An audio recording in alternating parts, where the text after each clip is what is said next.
Shrimad home remedies में आपका स्वागत है और हम आपको बताएंगे कि अश्वगंधा क्या है, उसके क्या फायदे हैं और आपको क्या सावधानी बरतनी चाहिए। पूरे वीडियो को एंड तक देखिएगा क्योंकि सावधानी हमने एंड में ही बताया है, तो भी जरूर देखिएगा। अभी जड़ी बूटियों या पंसारी की दुकान में आपको आसानी से अश्वगंधा मिल जाता है। वैसे तो यह एक जंगली पौधा है मगर इसके औषधीय गुण काफी सारे हैं। आयुर्वेद और यूनानी मेडिसिन में अश्वगंधा को विशेष स्थान प्राप्त है। आमतौर पर अश्वगंधा को यौन शक्ति बढ़ाने का सबसे कारगर दवा के रूप में जाना जाता है, मगर आयुर्वेद में इसका उपयोग कई तरह की बीमारियों के इलाज में किया जाता है। अश्वगंधा की कच्चे जड़ से अश्व यानी घोड़े के समान गंध आती है, इसलिए इसका नाम अश्वगंधा रखा गया है। इसे असगंध, बराकरणी, आसंद आदि नामों से भी जाना जाता है। अंग्रेजी में इसे विंटर चेरी कहते हैं। अश्वगंधा वैसे तो पूरे भारत में पाया जाता है, मगर पश्चिम मध्य प्रदेश और नागौर राजस्थान में पाई जाने वाली जो अश्वगंधा है सबसे ज्यादा गुणकारी है। अश्वगंधा के पौधे के जड़ और बीज का इस्तेमाल आयुर्वेदिक दवाओं के रूप में किया जाता है। आयुर्वेदिक और यूनानी मेडिसिन में इसे अश्वगंधा को इंडियन जैनसेंग भी कहा जाता है, जिसका अर्थ है अंदर की ताकत को बढ़ाने वाला रसायन। अश्वगंधा एक बलवर्धक रसायन है। आचार्य चरक ने भी अश्वगंधा को उत्कृष्ट बलवर्धक माना है। वहीं सुश्रुत के अनुसार यह औषधि किसी भी प्रकार की कमजोरी को कम करती है। इसका इस्तेमाल गठिया, तनाव, नींद में कमी, ट्यूमर, टीबी, दम्मा, स्किन की बीमारी, कफ, बात, दमा, पीठ की दर्द, मासिक धर्म में गड़बड़ी, उच्च रक्तचाप, लीवर की समस्या समेत कई तरह की बीमारियों में इसके दवाओं को इस्तेमाल किया जाता है। अभी हम आते हैं इसके फायदे के ऊपर कि अश्वगंधा के क्या फायदे हैं। सबसे पहले ये कामोत्तेजना बढ़ाने और पुरुष नपुंसकता को कम करने में सबसे ज्यादा फायदेमंद होता है। यौन शक्ति बढ़ाने या पुष्ट बलवर्धक कि इससे कारगर दवा आयुर्वेद में और कोई नहीं है। अश्वगंधा का चूर्ण 15 दिन दूध, घी या पानी के साथ लेने पर यह शरीर को पुष्ट करता है। यह पुरुषों के वीर मतलब स्पर्म को ताकतवर बनाता है और वीर की संख्या को भी बढ़ाने में मदद करता है। यह एक प्रकार से कामोत्तेजक की भूमिका निभाता है, परंतु इसका कोई साइड इफेक्ट शरीर पर अभी तक नहीं देखा गया है। यह एजिंग को रोकने का भी काम करता है और आयु बढ़ाता है। इसके सेवन से पुरुषों की प्रजनन क्षमता बढ़ती है। उसके बाद यह अवसाद या तनाव उसे दूर करने में काफी फायदेमंद होता है।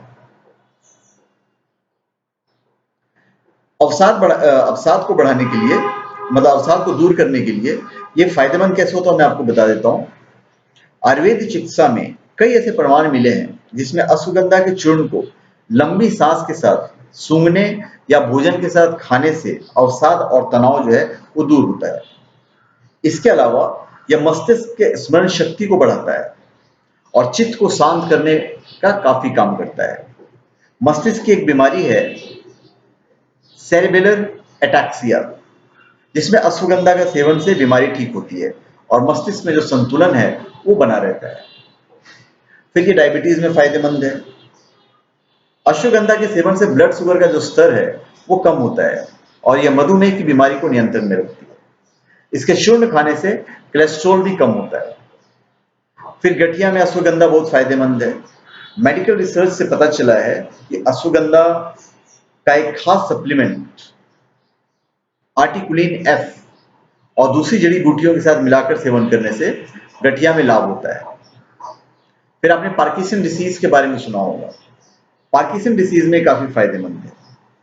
पार्किंसन एक दिमागी बीमारी है जिसमें मस्तिष्क को संकेत देने वाले न्यूरॉन नष्ट हो जाते हैं और मरीज दिमागी तौर से कमजोर होने के साथ अपने शरीर पर कंट्रोल नहीं रख पाता है। शोध से पता चला है कि अश्वगंधा और कई अन्य जड़ी बूटियों के सेवन से बीमारी कम होती है और मस्तिष्क में न्यूरॉन बनने लगता है। फिर अगर आपको हाई ब्लड प्रेशर है तो उसमें फायदेमंद है।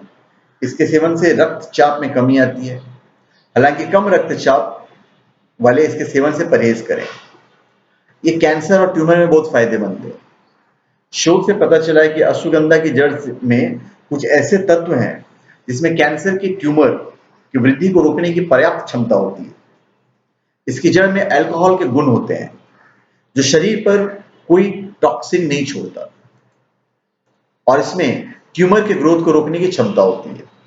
अश्वगंधा कैंसर से छुटकारा दिलाने में बहुत ही सहायक होता है।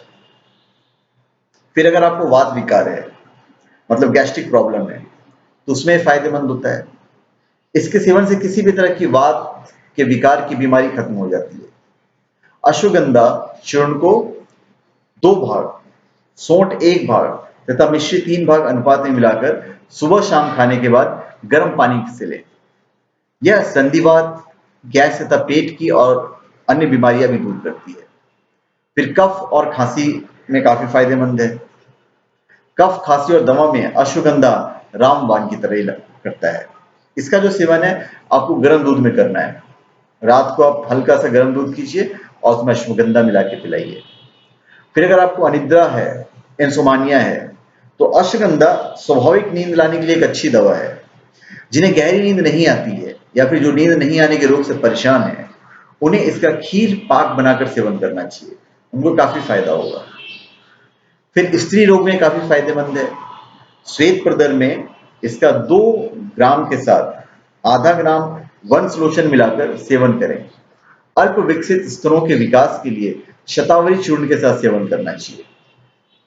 फिर आंखों की रोशनी बढ़ाने के लिए अश्वगंधा बहुत इंपॉर्टेंट है। यदि अश्वगंधा, मूलहट्टी और आंवला तीनों को समान मात्रा लेकर चूर्ण बनाकर 1 चम्मच नियमित रूप से सेवन किया जाए तो आंखों की रोशनी बढ़ती है। साथ ही यह और भी कई अन्य बीमारियों में काम आता है, जैसे आपको टीबी, लीवर की बीमारी, सूजन, इन्फ्लेमेशन, रोग प्रतिरोधी क्षमता को बढ़ाता है। फिर एंटी एजिंग है। ये आपकी उम्र को जल्दी पता नहीं लगने देगा कि आप उम्रदराज हो रहे हैं या नहीं हो रहे हैं। ये मैंने आपको बताया फायदे। अभी हर चीज का एक फायदा भी होता है और नुकसान भी होता है। आप किसी चीज को अति कर देंगे तो आपको नुकसान करेगा ही करेगा। उसी तरह अश्वगंधा को अगर आप बहुत ज्यादा खाते हैं तो आपको नुकसान करेगा। इसके भी कुछ साइड इफेक्ट्स हैं। तो जो साइड इफेक्ट्स है मैं आपको बता देता हूँ। अगर आपको पेट का अल्सर है, बीमारी है, तो इसका सेवन नहीं करना चाहिए। इसके सेवन से पेट की आंतों में खास करके ट्रैक्ट में सूजन हो सकती है। फिर अगर आपकी सर्जरी हुई है या होने वाली है तो अश्वगंधा सेंट्रल नर्वस सिस्टम की कार्यक्षमता में कमी लाती है। एलोपैथी चिकित्सकों के अनुसार सर्जरी से पहले एंस्टीन या मतलब बेहोशी की दवा देने के दौरान अगर रक्त में अश्वगंधा रहे तो नर्वस सिस्टम पर असर डालता है। इसलिए सर्जरी से 2 हफ्ता पहले तक इसका सेवन नहीं करना चाहिए। गर्भपात करवा सकता है। अगर कोई स्त्री गर्भवती है तो उसे अश्वगंधा का सेवन नहीं करना चाहिए, इससे गर्भपात हो सकता है। फिर थायराइड, इसके सेवन से थायराइड हार्मोन का स्राव तेजी से होने लगता है। जिसे थायराइड की बीमारी हो उसके सेवन से परहेज करना चाहिए। फिर ये सेडेटिव है, वैसी दवा जिसके सेवन से नींद और नशे आती है, इसे सेडेटिव ड्रग कहते हैं। जो सेडेटिव ड्रग ले रहे हैं उन्हें अश्वगंधा का सेवन नहीं करना चाहिए। अगर सेडेटिव ड्रग के साथ अश्वगंधा लेंगे तो ज्यादा नींद और नशे की शिकायत हो सकती है, क्योंकि अश्वगंधा में पहले से ही सेडेटिव के गुण होते हैं। तो धन्यवाद, आपका हमारे चैनल पर स्वागत है। हमने आपको अश्वगंधा के बारे में बताया, उसके फायदे के बारे में बताया और हमने उसके साइड इफेक्ट्स भी बताए। तो आपका हमारे चैनल पे स्वागत है और आप हमारे चैनल पे सब्सक्राइब करें और अपने कमेंट दीजिए। अगर आपको किसी चीज़ की जानकारी चाहिए या किसी भी किसी भी तरह का हेल्प चाहिए तो आप हमारे वीडियो के नीचे जो कमेंट बॉक्स होता है वहाँ पे आप कमेंट कर दीजिए। यथासंभव अगर उस चीज़ की मुझे जानकारी है तो मैं कोशिश करूँगा कि आपको मैं जानकारी दे दूँ। आप हमारी वीडियो की लाइक कीजिए, ये हमारी गुजारिश है और यही हमारी फीस भी है। और अच्छी लगे तो आप इसे बेशक शेयर कर दिया कीजिए, और अगर अच्छी नहीं लगे तो आपको डिसलाइक करने का पूरा अधिकार है। तो आप हमारे चैनल पे सब्सक्राइब करें और कमेंट कीजिए। शेयर करने के लिए इसलिए कह रहा हूँ ताकि हमारे से जो ज्ञान आप तक पहुँचा है ये आपके थ्रू फिर किसी और तक पहुंचे, जिससे अन्य लोग भी लाभान्वित होंगे, तो इसलिए शेयर करने के लिए मैंने गुजारिश किया। तो धन्यवाद, आपका हमारे चैनल पर स्वागत है और आप अपने कमेंट और सब्सक्राइब जरूर कीजिए। धन्यवाद।